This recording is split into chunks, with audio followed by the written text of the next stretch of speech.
Welcome to the Cup of Joe Show, where we explore the journey of recovery from alcohol and drug addiction. One story, one conversation, and one step at a time. I'm your host, Joe, creating a safe space for honest discussions about the challenges and triumphs of addiction and alcoholism. In each episode, we'll hear inspiring stories and uncover tools that make healing possible. Sobriety is not a one-size-fits-all journey, and you don't have to face it alone. Recovery is possible, and it's worth it. Thank you for joining the Cup of Joe Show. Now let's get started.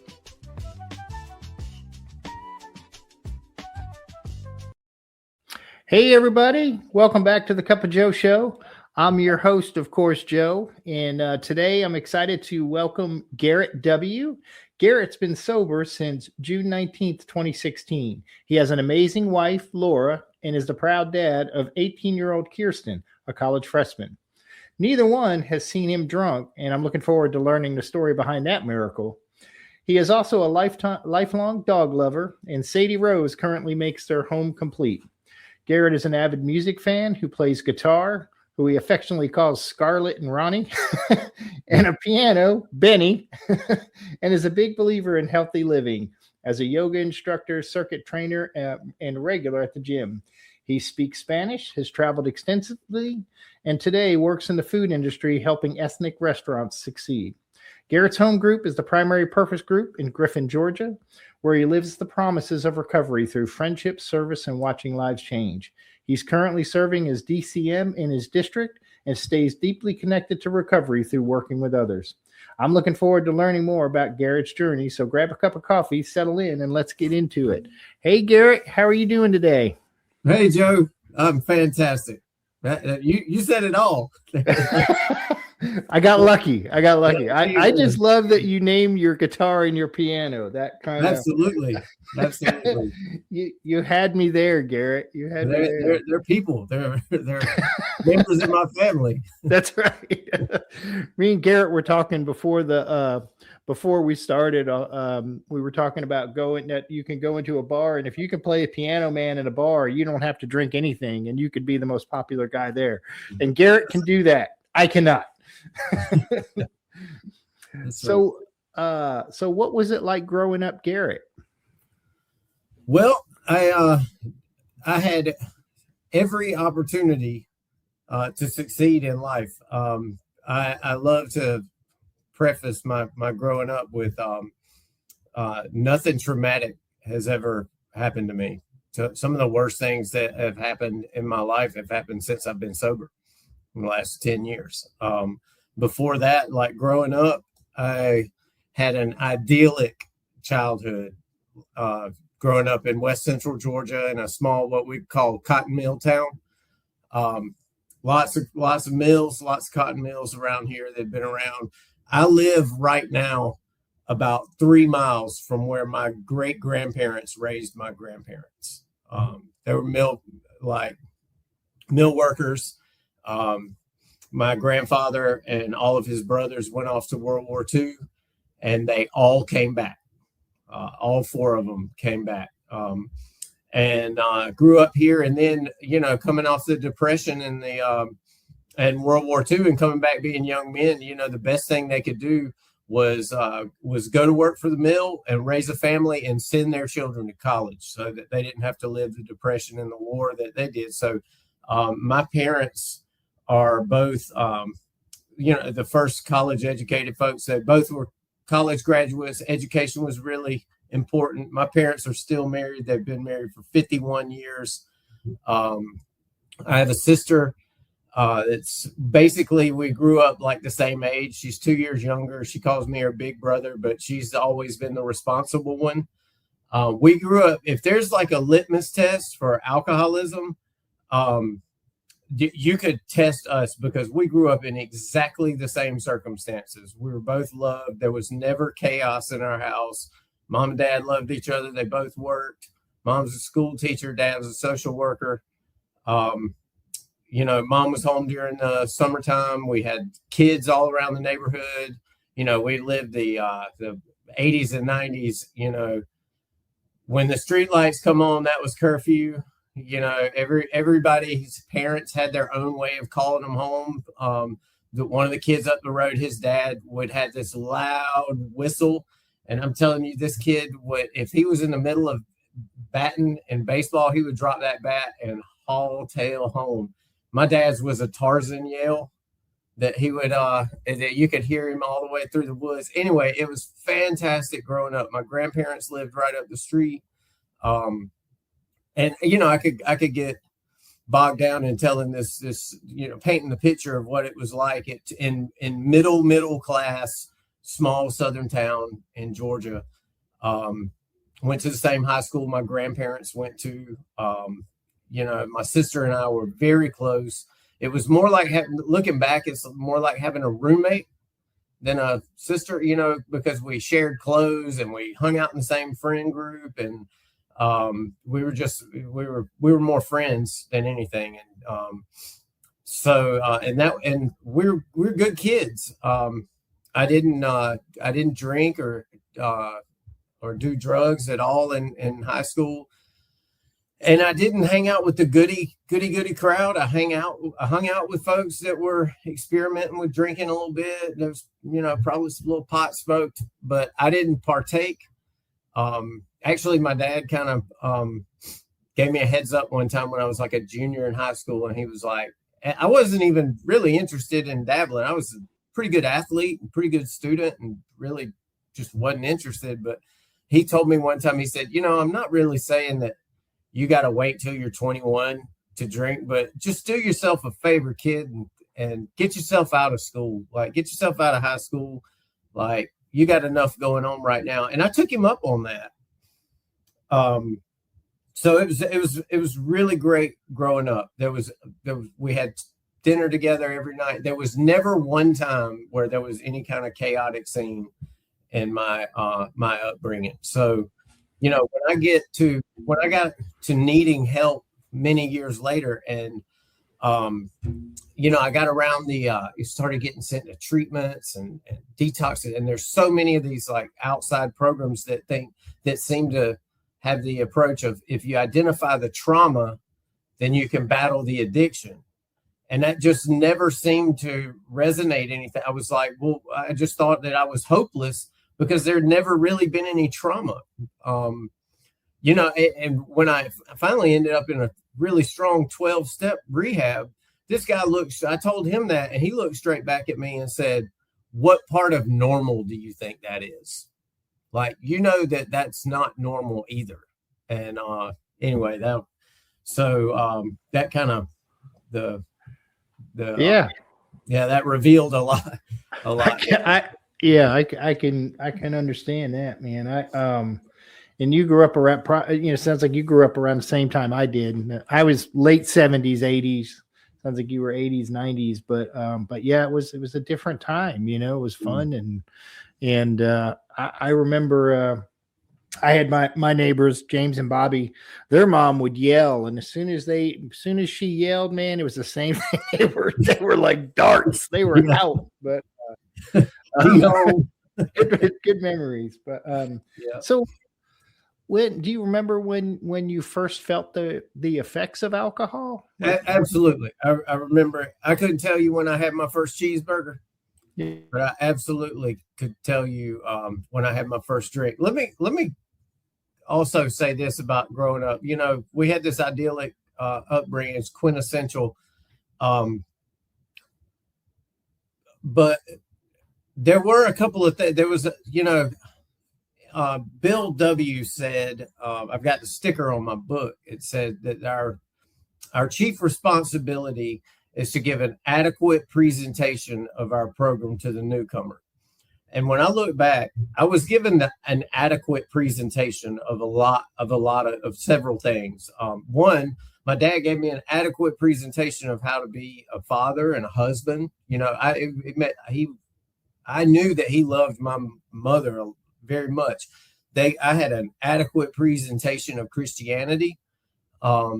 We grew up going to church, and it was there was no hellfire and brimstone. It was really just hey, this is a nice, easy, peaceful way of living.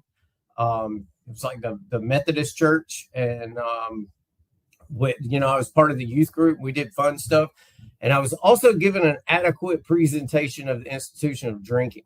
Like that's another thing that, looking back, I've never been around people that didn't drink.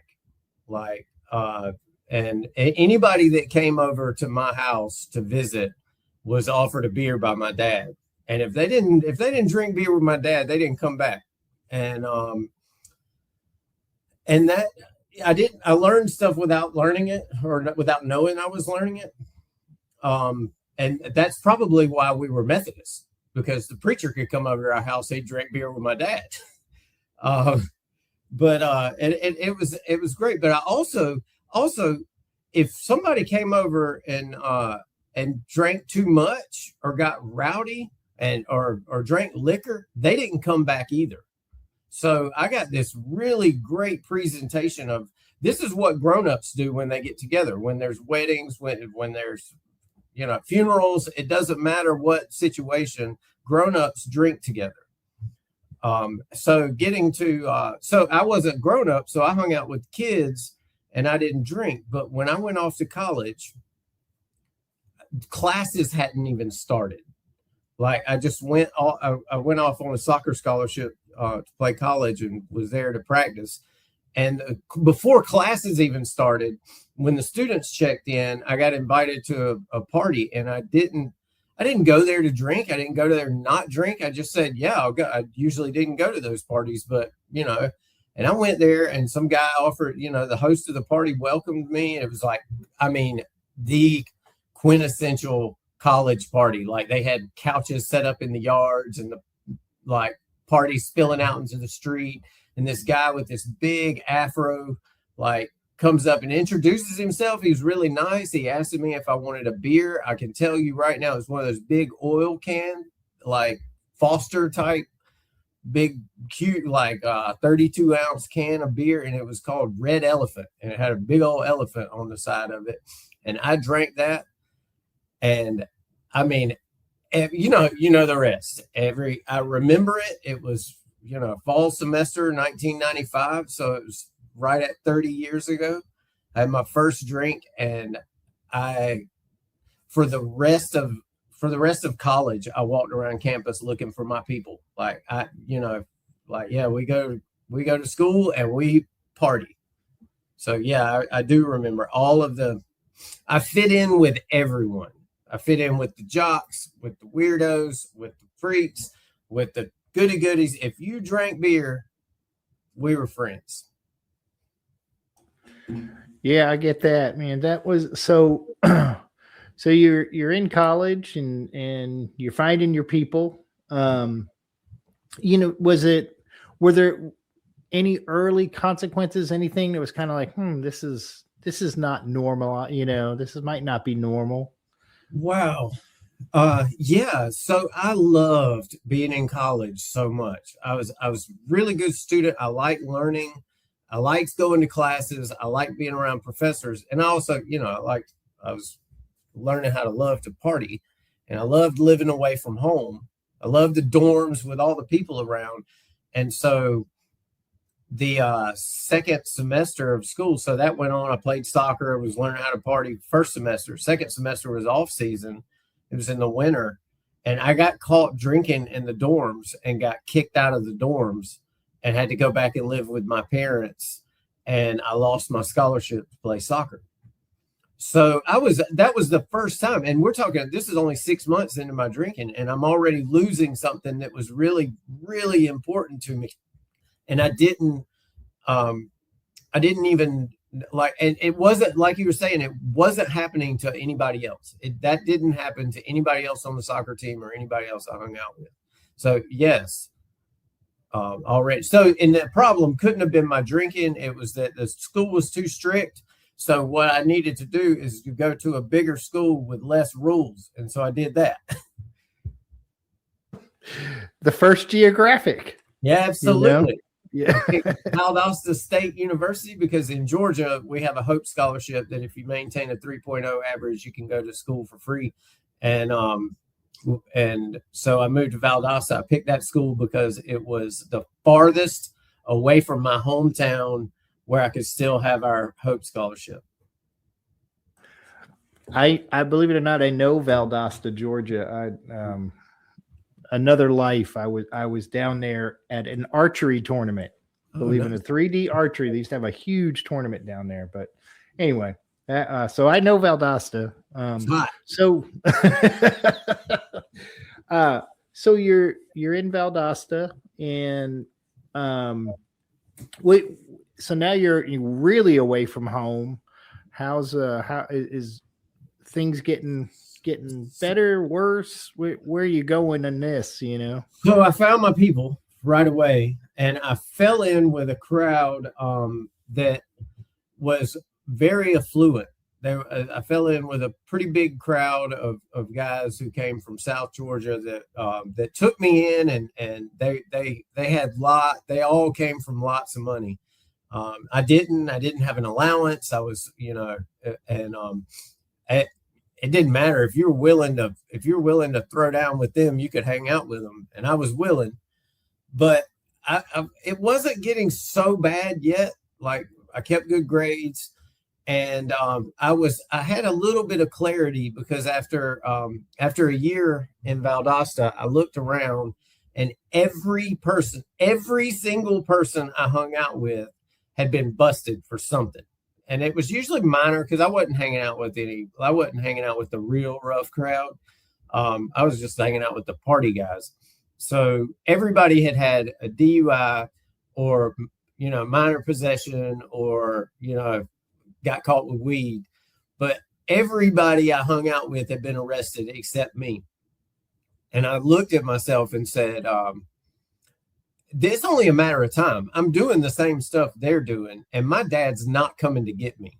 Like, they'd be out the next day going back to class. My dad's not coming to get me. He's already made that clear. That man never lied to me. So I packed up my stuff and found another college to go to. I went out to West Georgia in Carrollton, and found a kind of, by then I was in my early 20s. I had this really, really driven desire to travel. By now, I started to learn that, like, I grew up in this small little pin speck on the earth, and I met people from all over, and I started to realize that the world was so big, and I wanted to see it all. And so I changed. I declared my major as Spanish, so that I would have to study abroad. I wanted to not just go travel to Cancun. I wanted to go, like, live in other countries and meet all the people in the world. And I wanted to know, like, how to drink everywhere. Like, I had mojitos in Cuba, I had real margaritas in Mexico, and pina coladas in Costa Rica, which is just rum in a chopped off coconut. Like, so, and I'd come back and think that I was just such a world traveler, because I knew how everybody drank. I knew that the margaritas that they serve in Mexican restaurants are really margaritas, and I just thought that I just had the world by the tail. And I was really partying hard during all that, but I did learn how to speak Spanish, and I graduated with a degree in Spanish. And right out of school, and since then, just to be clear, since then, that I graduated in 2001 from West Georgia, and from that day till this day, I have never applied for a job. Yeah, it's that people have always sought me out. As soon as I graduated, I had a school call me and offer me a teaching job, which I took, and had to grow up fast. And I did not. I was like, okay, well, I guess I dial back the drinking now, but I did not.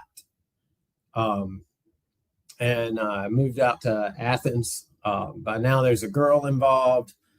Moved out to Athens. Following her, got a job at a public school coaching baseball and teaching high school Spanish. I was about 25. And Athens, Georgia is where the University of Georgia is, and that's a big party town. And I talk about arriving, but I was out there for 3 years, And I thought I had the guidance counselor who set the schedule. She told me one time after my second year completed out there, she said, I could sell tickets to your class. All the kids that come in and beg to be in your class, and all the parents I have calling insisting that their kids be in your class. I mean, there's a line, like it causes us problems, and and I hated that job. Absolutely hated it every day, and couldn't figure out why. And I'll circle back to that. I figured it out, but it took about 10 more years, and I figured it out. So I moved from Savannah, changing.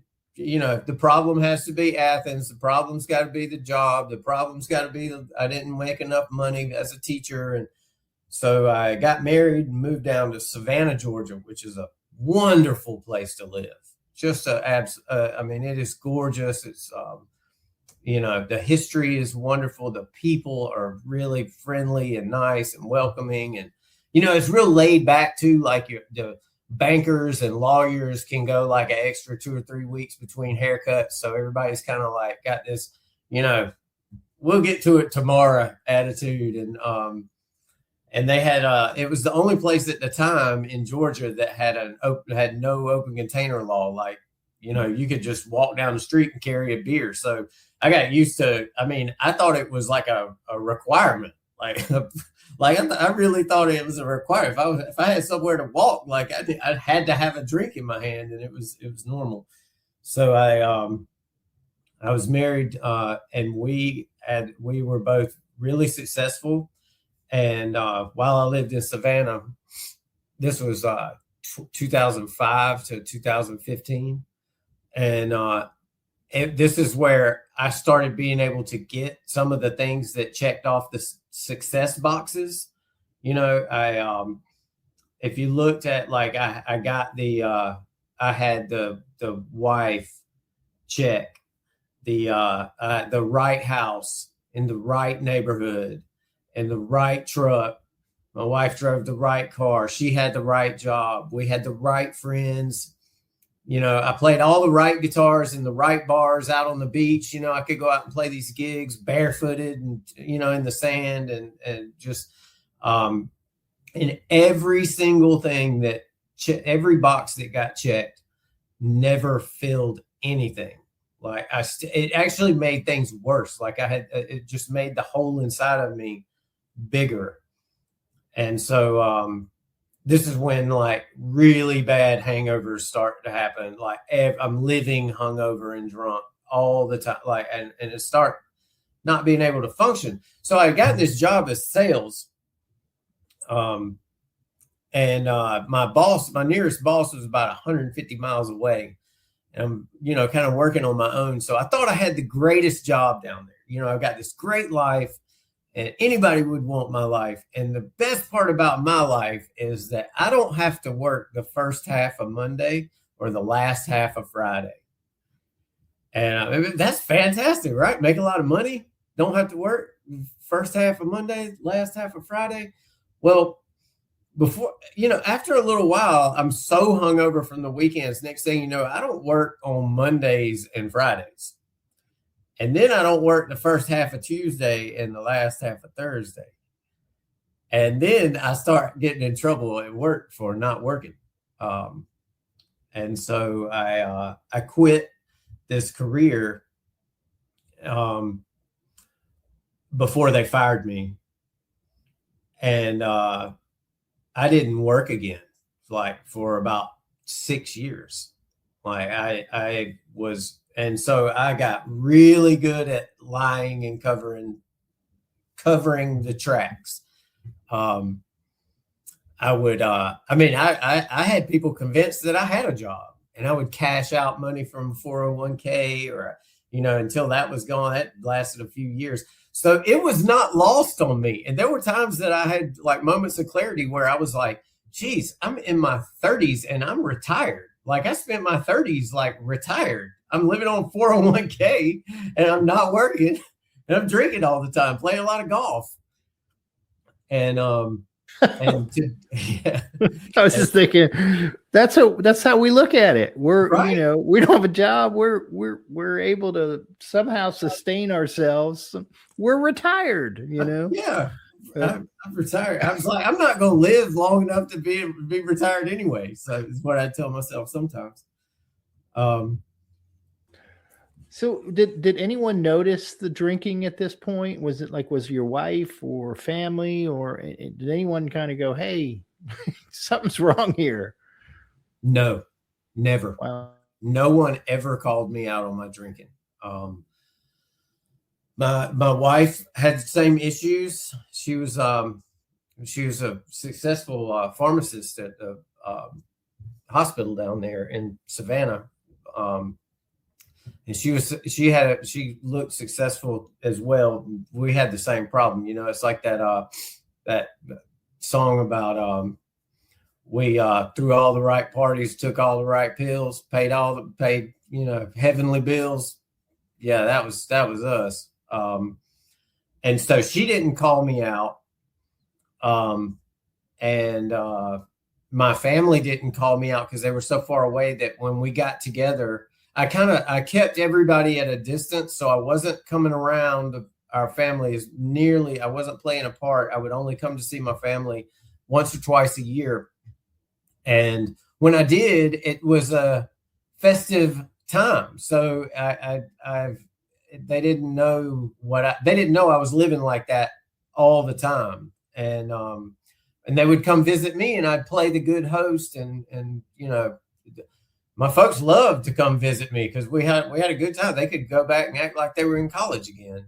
So no, it's very specific. No one ever called me out on my drinking until it's too late. So one day my wife came home from work crying in February of 2015, and she'd failed a drug test and lost her job as a pharmacist. So now we're both out of work, and it got bad. And I'm telling you, if you don't pay for your house, they will come get it.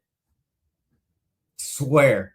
It doesn't matter if you've been ignoring the notice in the mail, they coming. And if you don't pay for your cars, they'll come get them too. And they did. And we end up losing everything. And it was very embarrassing for that to happen right in front of all of our friends. So we just hightailed it and moved up to Monroe, Georgia, which is near Athens, to move in with her family. And they were going to take us in, dry us out, send her to rehab so she could get her pharmacy license back, kind of dust us off and send us back to the world. And I think it's worth noting on the way, these hangovers had gotten so bad that I had found a cure for the hangovers. And these were in what people call pain pills, Percocets, opiates. I loved them, ate them like candy, got addicted to them. And I could see that these were the problem, not my drinking. The drinking is normal, but these are the problems. So I need to quit. And we'd gotten pretty bad hooked. And I'm telling you, we holed up in a hotel and dried up off of those. And it was awful. It was god awful. It was as bad as the movies make it seem. But when that passed, I didn't really want to do drugs anymore. But my drink, now I can drink like a normal person, but I couldn't stop. So we end up going past the hotel and moving in with her folks, and they sent her to this rehab in June of 2015. And she went to rehab and she got sober. And as far as I know, she is still sober today. I spent the next year trying to really learning what phenomenon of craving is, really learning what obsession of the mind and allergy of the body is, really learning about the spiritual malady, but having no clue that's what I was learning. I just thought I need to make these voices calm down. I started stealing anything I could get my hands on. I started selling anything I'd owned. I only had one guitar left from my whole life. And I had my eye on that one. Like maybe I could just turn it in for a little while, but I would go, and I would steal enough to, fill up the car with gas, buy a pint of liquor, drive around, drink the pint of liquor, realize I was too drunk, find an old abandoned house or a state park somewhere where I could hide out, and I'd get in the back seat and I'd go to sleep, and I'd say, when I wake up, I'm never doing this again. And I'd go to sleep and I'd wake up, and every cell in my body screamed, I have got to have another drink. I mean, I can't go home. I can't live. And that went on for a solid year. After about 6 months into that, this is where this is the first time that somebody called me out. Now my wife is in recovery. She's going to this IOP, and they're sending her to 12-step meetings, to AA meetings in the evenings. And so she's learning. She's got a sponsor, and she's learning, and she, kind of let me do my thing for a little while. And then finally she pulled me aside the first time she said, it looks like that you have a drinking problem, and that's okay. That was a big deal. It's okay. I do too. She was like, if you have a drinking problem, we'll do whatever it takes to help you, to get you help. But if you don't have a drinking problem, then I need you to quit. I need you to stop. And if drinking is not a problem, then quitting won't be a problem either. And I said, okay, you're right. I'm done. I can do this. I can do anything I put my mind to. So I quit. And 2 hours later, I changed my mind. I thought that was kind of drastic. It was a long 2 hours. That was a long. Well, I was committed for about an hour. Yeah. And then afterwards, it just started dialing in. Like maybe forever was kind of a long shot. Maybe I could make it to the summer. Yeah. Maybe I could make it to the weekend. Maybe I could make it to tomorrow. Who am I fooling? I'm Garrett. Yes. I always tell people, if I ever write a book, it's going to be called Bottles into Kutsu, because I was always throwing half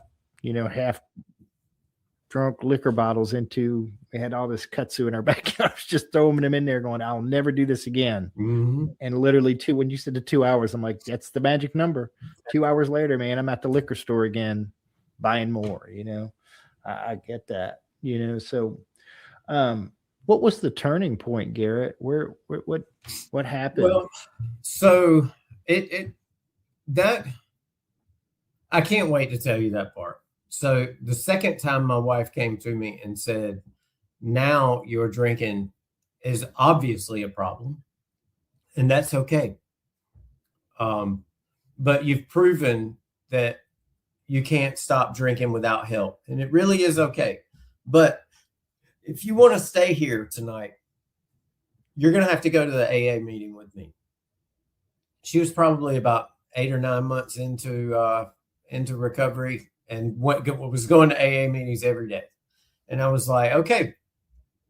At first I was like, no way, I'm not going. I didn't know why I was so resistant. Looking back, I've never been around people that don't drink. I'm scared of people that don't drink. There's something wrong with people that don't drink, and people in AA don't drink. They're kind of famous for it. And so when she said, if you want to stay here tonight, you just have to go to the meeting. Now, it's real important to point out, she didn't say, if you want to stay here tonight, you have to stop drinking. Looking back, this is how I know she was working with a sponsor, because Anybody else would have said, you have to stop drinking. She stopped saying that. She said, you have to go to an AA meeting. And I said, okay. So I went to an AA meeting, and first thing that all I remember them telling me was keep coming back. And, but I do remember the way they looked at me, because everybody else in my life at that point was starting to look at me like, what's wrong with you? Like, we know you, you're a pretty good guy. Like, why can't you get it together? And, I went to that AA meeting, and those guys looked at me like, we know, it's okay. Come on in. And, the first thing that opened the door was the first guy that shared said, I love drinking. I love everything about it. I love going to the liquor store. I love drinking alone. I love drinking in bars. And I was like, me too.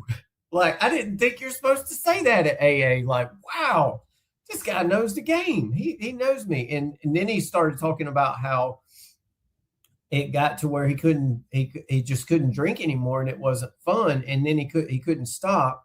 And his involvement with AA basically showed him how to stop. I'm not interested in you anymore. Like, but 10 years later, I remember that. I remember that specifically. So I did not stop drinking, but I started going to these meetings. These guys took me under their wing, and man, you talk about an adequate presentation of the AA program. I drank every day. It gave me a good excuse to get out of the house, go by the liquor store, and go somewhere where people were nice to me for an hour. And I would go, and nobody ever called me out on the carpet. Nobody said anything to me, but they started working on me, because I thought this was somewhere where we could just all go and hang out. So I was like, I don't want to talk about what y'all are talking about. That's lame. I want to talk about like what I want to talk about. And all I got to do is say, I'm Garrett and I'm alcoholic, and I get to talk. Well, they started pulling me aside after the meeting, and they started saying stuff like, why do you think we all here? Why do you think we here? And I said, I think we're here because this is like group therapy. We come here and help each other solve our each other's problems. And he said, you are wrong. This is not group therapy. This is recovery from alcoholism, and you don't have it. What we need from you is for you to keep coming here. We need you here. We want you here. We like you. But we need for you to get with one of us outside the meeting, take the steps we took, and then come back to the meeting and share about what happened when you took them. Hell no. No, what? Thanks, but no thanks. I'll see you tomorrow. Y'all let's keep going like it's real nice. Like, y'all just be nice to me, and I'll come, get an hour respite every day.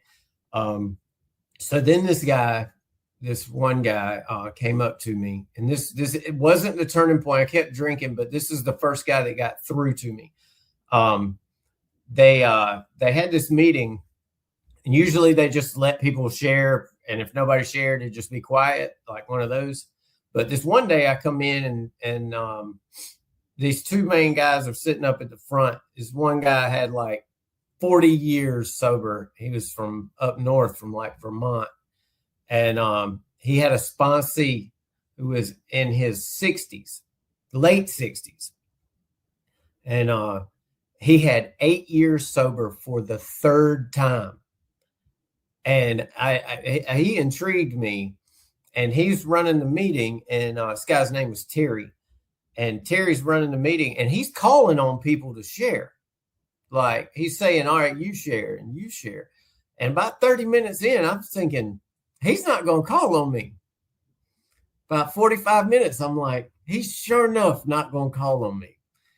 Like, last guy except me shares, and he shut the meeting down early, and we leave early. And the two guys come up to me after the meeting, and they're hugging me, giving me high fives, going, you did great today. That was an excellent job. That's exactly what we need out of you. Come back tomorrow and do it just like that.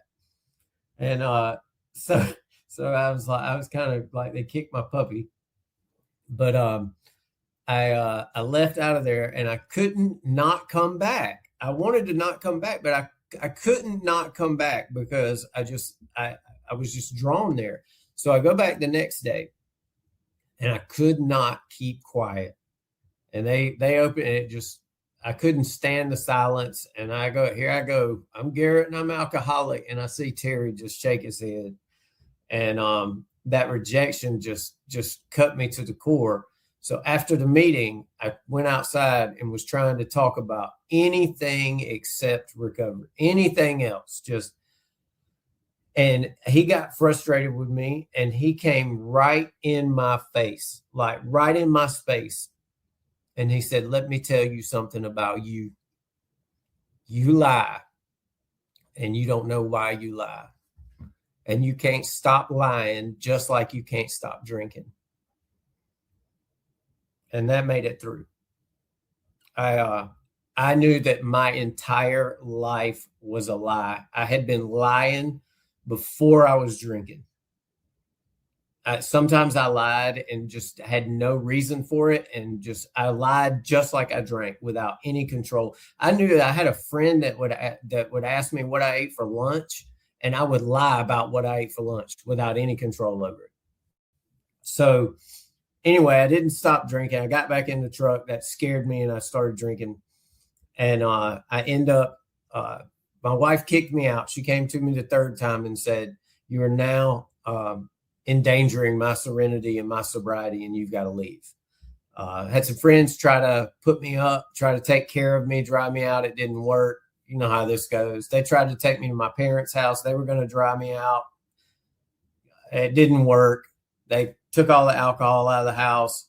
I drank their vanilla extract, and they sent me to a rehab.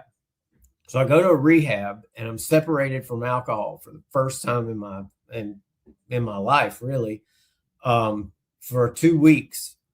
And this is one of the main ways that I know that I'm a real alcoholic.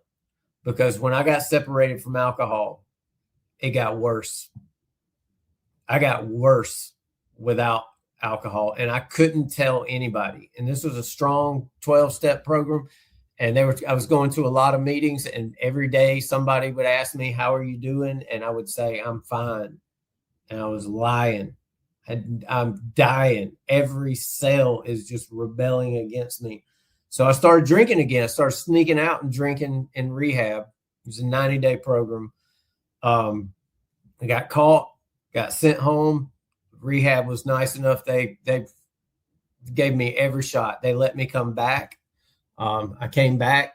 I'll never do this again. I'm going to take it serious. I'm going to do this. I'm going to do whatever y'all tell me to do. And that lasted about 3 days. Then I knew how to get out. I knew how to do it. So I started drinking again. Within a couple of weeks, I was drinking every day in rehab, around the expert, like around the people that know. And, I could tell they kind of had their eye on me. This is where I was like really the controlling, like trying to control and enjoy my drinking. I'm not enjoying my drinking because I'm having to control. I have to have something to drink within 2 to 4 hours. It has to be this much. I can't drink too much because I can't slur my speech. And then I got to find enough money to make it happen. It was awful. So on June the 19th, 2016, it was a Sunday. It was Father's Day. And I was there with my roommate in rehab. And he was really trying.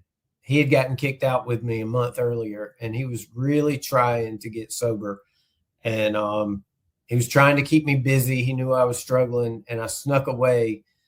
And when I saw him, he confronted me. And he just looked at me. And I knew that he knew. And so I tried to put up a front, like, what are you looking at? And he said, man, I'm not mad at you, and I'm not going to tell on you. But what are you going to do when you get out of here? What are you going to do when it's just you? Like, what are you going to do when you get out of here? And for me, that was the turning point. That was the turning point. The best way I can describe that moment is that there have been 2 parts of my life. And it was everything that happened right before that and everything that's happened since that moment. I went in my room and I was scared to death. I was overwhelmed. I was like, he's right. I'm going to be by myself. even my parents are going to have to go on without me. When my dad dropped me off the last time, he said, if I got to come back up here, you tell me what bridge to drop you off under. My sister's going to have to go on with her life. My friends are going to have to go on with their lives, and it's going to be me against me doing this by myself, and I'm not going to a meeting. And I was like, maybe I'm just going to try to go to this meeting they're going to take me to tonight, and I'm going to listen, and maybe I can hear one thing that they say that will help me not drink for one day so I can make it back. And I went that night, and I couldn't tell you what it was I heard. And I went back to my room that night, and I was so scared to go to sleep because I was like, I'd been committed before, like I'm going to do this and then it go away. I was like, if I go to sleep, if I wake up in the morning and this is gone, I'm done. I'm toast. It's over. Like, best thing that can happen to me is that I could die. And so the first prayer I've ever had, I didn't pray to anything. I didn't believe in anything, didn't buy anything. Like, I wasn't buying what y'all are selling. I'm just not believing in anything. So the closest thing to a prayer that I could muster was, whatever this is that I have right now, God, I hope I got it in the morning. Man, I hope I've still got this in the morning. So the next morning I woke up, and the first thing that I knew is I've still got it. I've had it every day from that day till today, but not without work. I also knew that this would pass. This will pass. This moment, what I will call now that I know more, like this spiritual experience that I've had, it will pass. It'll go away, and I'll be left thinking, well, that was dumb. And so I've got to find a way to live without ever losing this passion, this whatever this is that I have. I have to find a new way to live. And so I became committed to finding that. What were that early sobriety like? Like what are some of the things that kind of stick out early on that kind of helped you keep that going? Early sobriety was magnificent. I loved it. Once I started doing what they taught, it was incredible. It was the relax and do not struggle. That promise came quickly. Like, I was taught how to pray in a way that makes sense to me. I got a sponsor right away. He was mean as hell. He was I thought he wasn't as smart as he thought he was. Turns out he is. He's a really intelligent guy. He's 10 years younger than me. And but I knew this guy put his whole life into recovery. So he taught me how to pray in a way that made sense, that wasn't just like, hey, magic helper, please come do something for me that I can't do. He said, I want you to pray like this. I don't care what you believe in. Let's get past that. He said, I want you to pray, God, give me the strength to do whatever it takes to stay sober today. And he was like, and you've got to start believing that you've been given this strength, but it's up to you to use it. So as magnificent as my first year of sobriety was, it didn't mean that I didn't think about drinking. I'm not one of those guys that just like, poof, vanished, it went away. Like, sometimes I thought about drink. I didn't know how to not think about drinking. So when I would think about drinking, I would just repeat that prayer, and then I wouldn't want to drink anymore for a little while. Or sometimes I would repeat that prayer and I'd be like, okay, it just means don't pick up a drink right now. The coolest things started happening. I started being able to drive a car out of town without drinking. It was incredible. I was so grateful when I would get somewhere. I'd be like, I didn't know if I could do it. Drive a car without drinking? Like, that was great. Like, I started playing music again, and played a really great gig. I got an opportunity to play with one of my good friends in Atlanta. And he offered me to play a gig of some Allman Brothers song, my favorite band. He knew I knew these songs, and he was like, hey, come sit in with me, play a set at the Northside Tavern with 90 Days Sober. And so I was like, okay, but I don't want to tell these AA guys that I'm going to do this. But that probably means I need to tell these guys that I'm going to do this. So I went and I said, I'm willing to not go. I'm willing to give this up, but I really want to go. What do you think? And they said, you should go. You should do this. Like, this is something you should do. You just make sure, remember what you've done to stay sober this far. Just use that night. Go and have fun. And I did, and I'll never forget that experience. We, pull into the back of this awesome blues joint in Atlanta, and I could see through the loading doors past the stage and all the brown and the green of the pool tables and the lights and the back doors. And I was like, I am home. And then it hit me. You got a job to do. Do your job.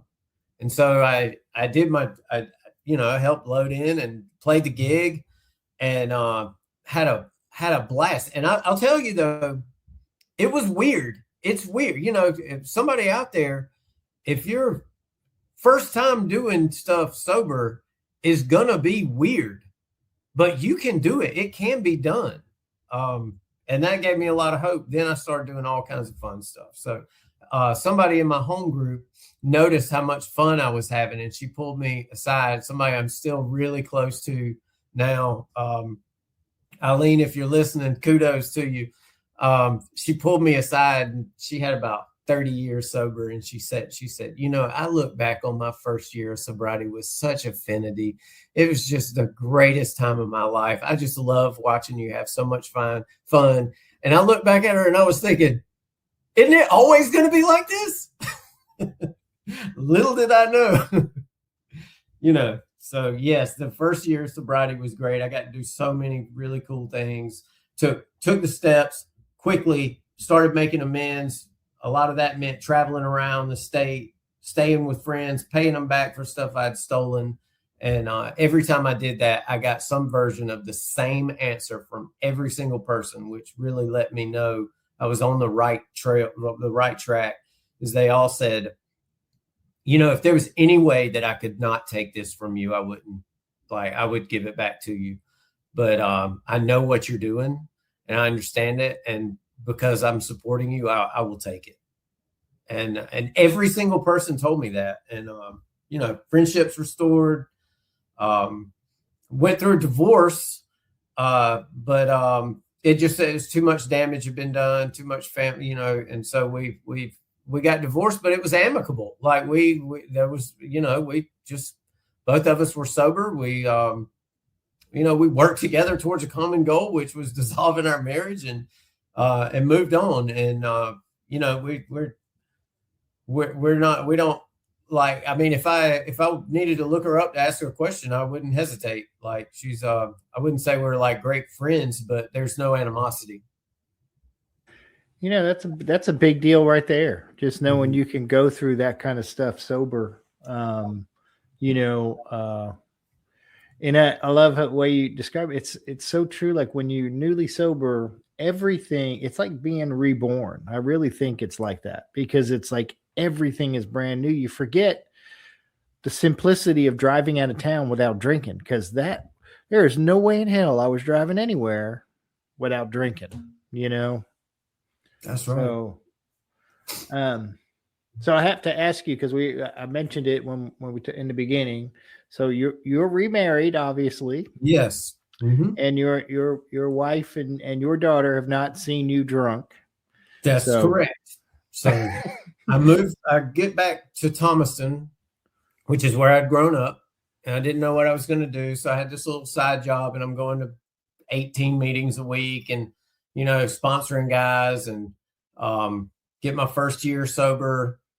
And I wasn't looking to date. My divorce was final, and I wasn't looking to date, but I ran into Laura, who we had dated in high school. We probably were high school sweethearts. We'd date on and off all through high school. And I ran into her, hadn't seen her in, 20 years at that point. And she had a daughter that was like 9 years old. And we started talking. I didn't know that I was Facebook flirting. I didn't know. I had taken a year off of social media completely, and I didn't know etiquette. So I get back. I'm finally like getting back, kind of out there, meeting up with friends, like, And I was like, "Oh, look, Laura lives near me. I like that. Look, Laura's got a daughter. Look, I like that. Look, Laura's hanging out with her friends. I like that too." I had no idea that that's Facebook flirting.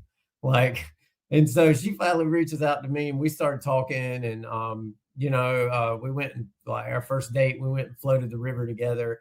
And, I fell in love with Kirsten, her daughter. And I'm telling you, no child on the face of this earth has ever needed a dad more than Kirsten.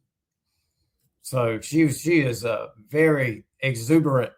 She is full of life and full of spirit. And so Laura and I are dating, and Kirsten, I'm getting really close with Kirsten. And so this goes on for some years. I ended up moving in with them. I got a job teaching high school. We could do a whole nother podcast on that, how that came about. Making amends, put me in the right place in the right time. And the local high school called me up, found out what I didn't like about teaching the first time was that I had to be there early every single day with people asking me questions relevant to their life. And I hated that because I was hungover. So once I discovered that, I said, yes, I'll do this. So I've got, I'm teaching high school Spanish and coaching baseball, and got this, girlfriend, and this, kind of playing dad with this kid that's growing up. But Laura's drinking. I thought she was like a social drinker. And then I started noticing when we started living together that her drinking was like, she was hiding drinking in the closet and behind the washing machine and behind in different places. And I'm going to AA meetings every day and coming back, and she's more and more hammered. And so it started becoming an issue with my sobriety. So neither one of them, ever since I've been around, they know that I'm really involved in my sobriety and the recovery community. And I thought that Laura was not out. No way she's alcoholic. She's just Baptist. That's the way Southern Baptists drink. And so I just left it alone for a while, but it got bad enough it was infringing on my sobriety. And so I used an example that I was pretty familiar with and kind of said, hey, if not drinking is not a problem, maybe you try not drinking. Or maybe you've tried not drinking, maybe you try going to a meeting, or maybe you call this number that I'd kind of set up that this lady can help you. And so she went to a meeting. I intentionally went to a different meeting.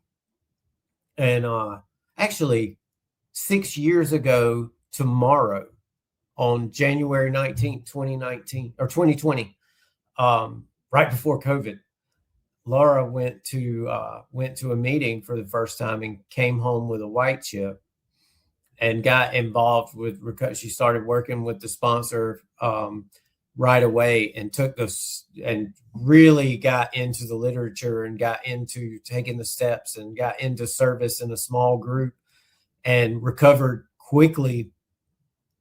And so now I'm in love with, I always say, I gave Laura to AA, and what AA gave me back, I fell in love with. So we got married in October, and I adopted Kirsten right after. So so Kirsten got the dad that she obviously was in desperate need. And I filled that hole in my heart that I have, I've just love being, nobody loves being a dad more than I do. I melt, my heart melts every time she says dad. every single time she calls. It doesn't matter. Sometimes she's frustrated with me or she's not happy with me. She's Dad. And I'm like, God, it's like angels singing every single time. So they don't know me drink. Now she's 18 and about to be 19. She's a freshman in college and she's doing her own experiment. And so we have this great relationship and, she thinks I'm cool.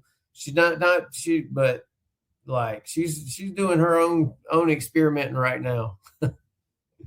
I get that. I have two bonus kids and they're both 26, 24 now and they've had their moments and and my daughter's 17, so she's a little younger than Kirsten but the cool thing is about both of you guys, you're like a recovery power couple now, but I think bringing that, my wife's in the program too, bringing that stuff to our kids, they'll know where to go, hopefully they'll know where to go, and I'm always reminded that God's got them too. If I believe God's got me, I have to know that God's got my kids too. So they have a journey, that's what a great story, man. Right. What a powerful story. So, so what's probably today, like what's one of your like favorite recovery tools that you use? Really, I've just started working with a new sponsor. I had the same sponsor. Well, the first guy I had for about a year and a half, and he moved. Then I had the same sponsor for about 8 years, almost 8 years. And we got to be so close.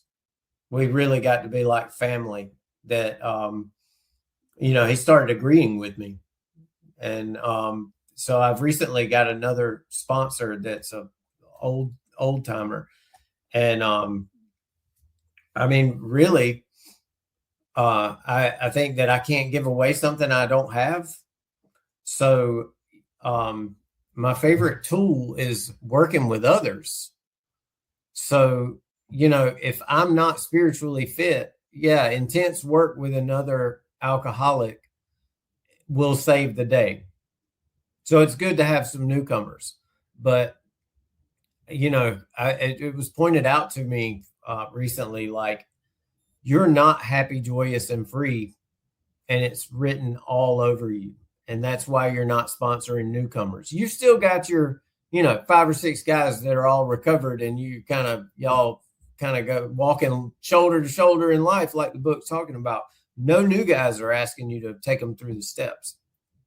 And so what I needed was a new experience in recovery. So my favorite tool, my favorite tool of the program is the program. It's the whole program. But that manifests itself through working with others. Yeah, that makes a lot of sense too. What would you say to somebody who maybe is listening that might be feeling hopeless right now? Oh man, I know how you feel.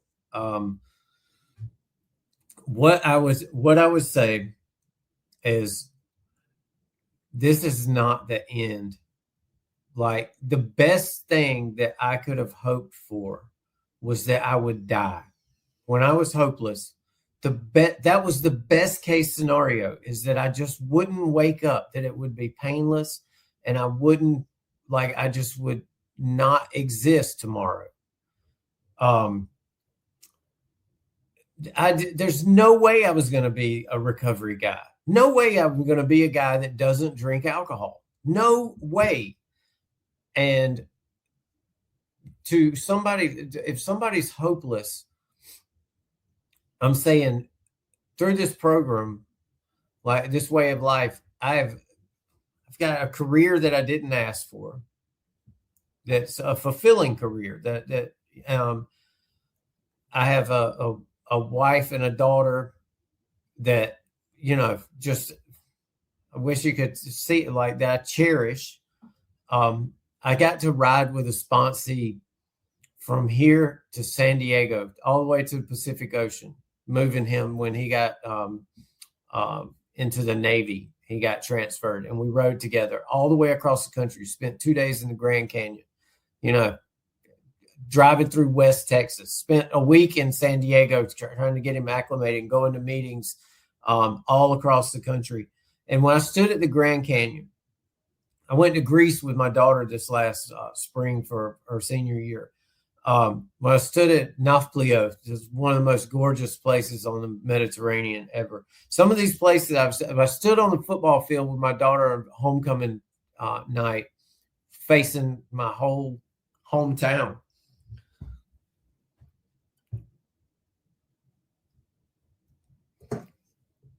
I was thinking, I'm not supposed to be here. I'm not even supposed to be here. If I'd have got what I wanted, I wouldn't be here.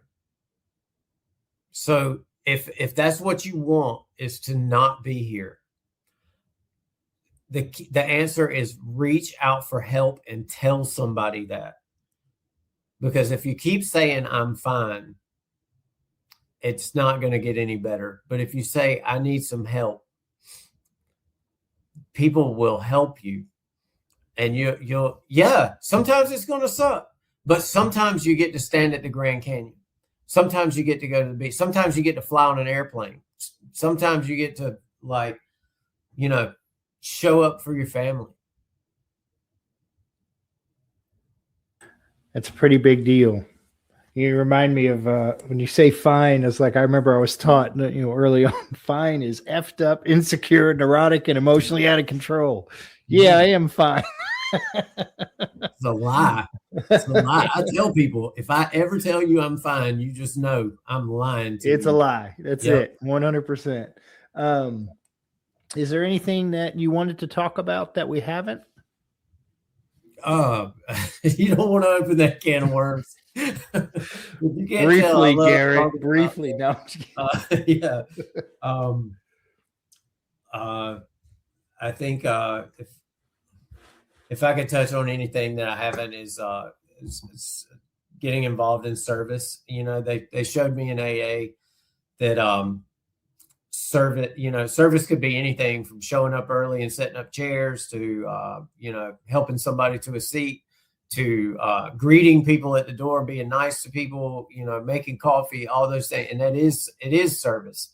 But part of service is getting uncomfortable.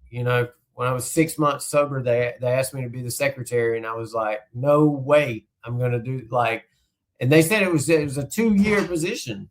And I was like, I don't even know if I'll be sober in 2 years. And they were like, it's okay. You can't mess it up. If you mess it up, we'll just fix it. So I kind of went out of my comfort zone and said I would do it. And that walked itself into being the GSR of the group, which, let me say this very adamantly, that if anybody that's been in service before knows this already, but being the GSR of the group does not make you the captain of the team. It is not the president of the club. It is actually a step in the other direction. It's a position of humility that says sometimes I have to go to the zone meetings or the state assemblies, and I have to vote for things that I don't agree with because this is what y'all told me to do. I'm just a carrier pigeon. I'm just a guy carrying a message from one place to another and then carrying it back. That walked me into opportunity of being the district representative, which is more of the same. I just have to be able to listen to people that I don't know as well and go tell somebody else what they said. It's still just more of the same.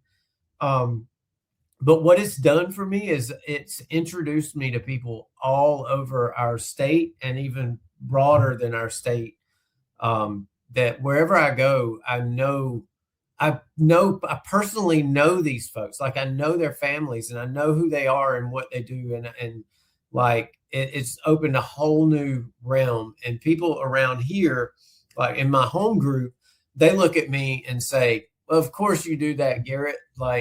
because you're a different breed. That's what they say. You're a different breed. My answer to that is no. I'm the same breed as y'all. The thing is, I do all this because it was that bad. That's how bad I was living. That's how bad that it was, and that's what I'm willing to do to get better. And I just wish that everybody would just find out where there's a need and dive in. You'll be surprised at like the things you can do and the time you have and how it all just always seems to work out. No, it's a big deal, and thank you for your service, Garrett. Man, that those positions are important, and and it takes people like yourself to fill them, and it's always a difficult thing. I know in our area to fill some of these positions. People are like 2, 3, 4 year commitment. What? It's like, how about we just get through today? Just commit and get through today. Yeah. Well, man, thank you so much for sharing your experience, strength, and hope. It means a lot. But I can't let you go without doing our rapid fire questions. Sure. No pressure. Okay. All right, Garrett. What is your favorite recovery slogan? One day at a time. What is your least favorite recovery slogan? Think, think, think. What do you think is your sobriety superpower? The fact that I could go a whole day without drinking alcohol in any situation. It's still a superpower. It's still like, how does this happen? Yep. If you could say one thing to your former self, what would it be? Stop saying I'm fine. Ask for help. You're not fine. What song do you play to lift your spirits when you need a boost? Blue Sky by the Allman Brothers. I would have been disappointed if it wasn't an Allman Brothers song. Yeah, Blue Sky. Blue Sky has always been my favorite song. If you could grant yourself one wish to help with your recovery, what would it be?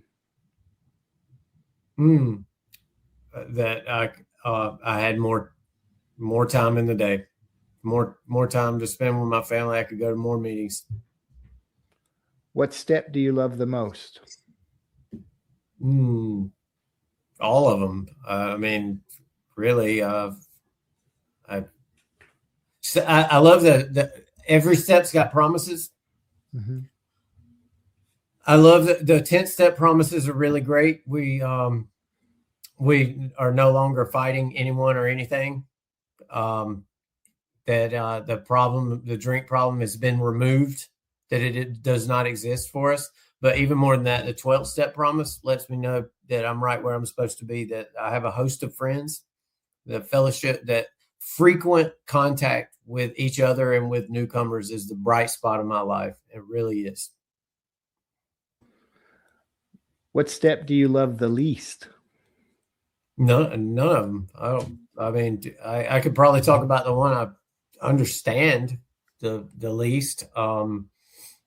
Like step 6 is so simple. Like it's just so simple. It gets like one paragraph, like 3 sentences. It's just, are you ready?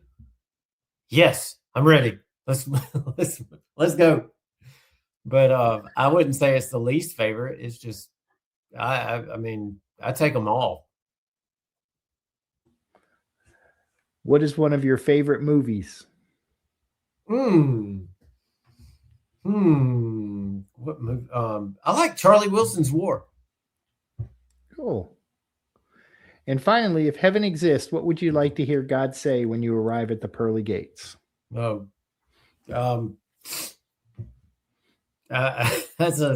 a belief system I haven't subscribed to. I don't really know that, but I tell you what, if my dogs aren't in heaven, I don't want to go.